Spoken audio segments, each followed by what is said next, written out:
Well, thank you for joining us at Vanderbilt Special Collections. Thank you. We're going to talk about book love today. One of the things that got us started on this journey was that the historian Laura Miller writes that the first book we fall in love with shapes us every bit as much as the first person we fall in love with. And I was wondering if you could reflect on what the first book you fell in love with was. You know, that's a hard question, but I think I can say pretty safely, if I can remember that far back, that it was Little Women. It was Little Women. It was given to me by a close friend of my aunt's, who herself was like an English teacher in high school, and she knew that I was a writer even then, right? And so she says, you know, you need to read this book. You'll like it. And so then I started it. At first, I wasn't really liking it so much, but when I got to Joe, that's what did it. So that's, I know, the second question.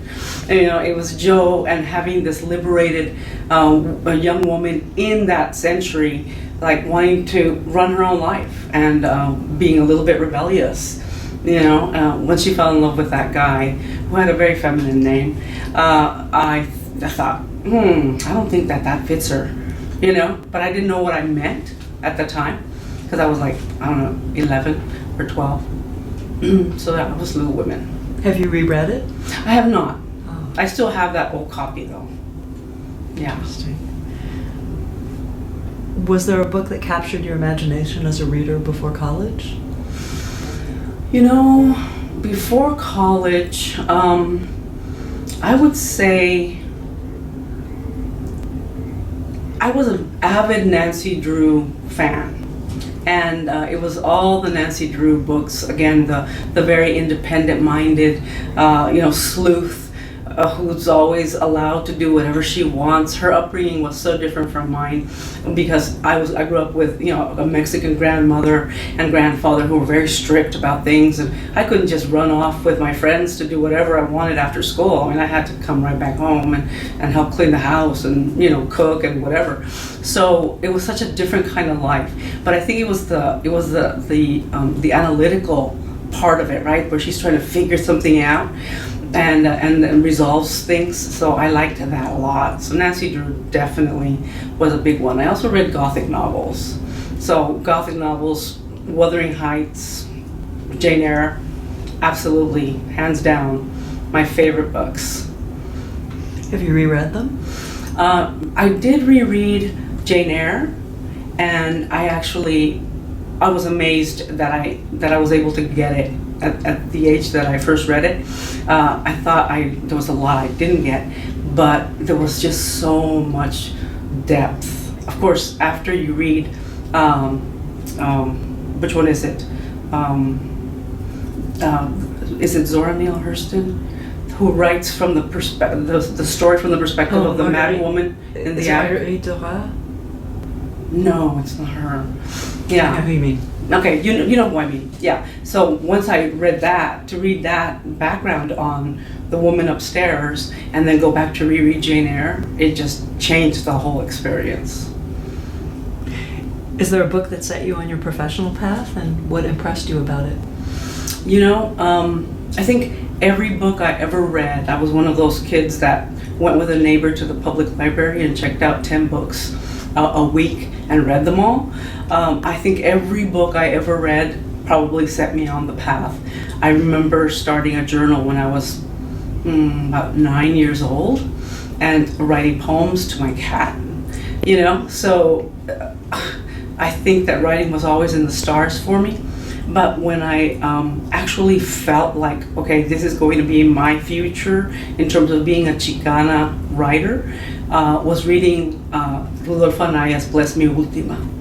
That blew me away, right? Because it was the first time I'd ever heard of Chicana literature. I was in the only Chicana literature class being taught at the University of Texas in El Paso.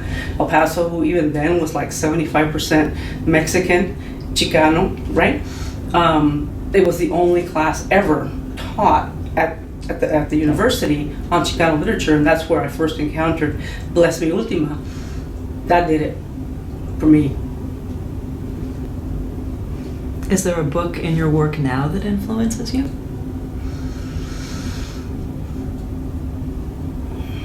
You know, that one, I was looking at the notes over here, and that's one I didn't answer because it's a hard question in terms of, you know, I write so many different things now, including theoretical stuff and academic stuff, and I've been impacted by different books within those genres, you know.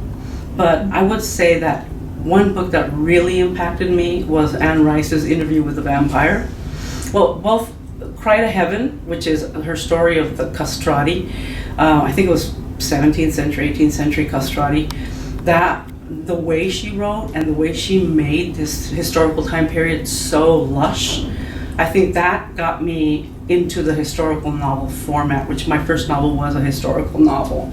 And then Interview with a Vampire was tremendous, yeah. Is there a book that you like to share with your friends and family or people that you work with?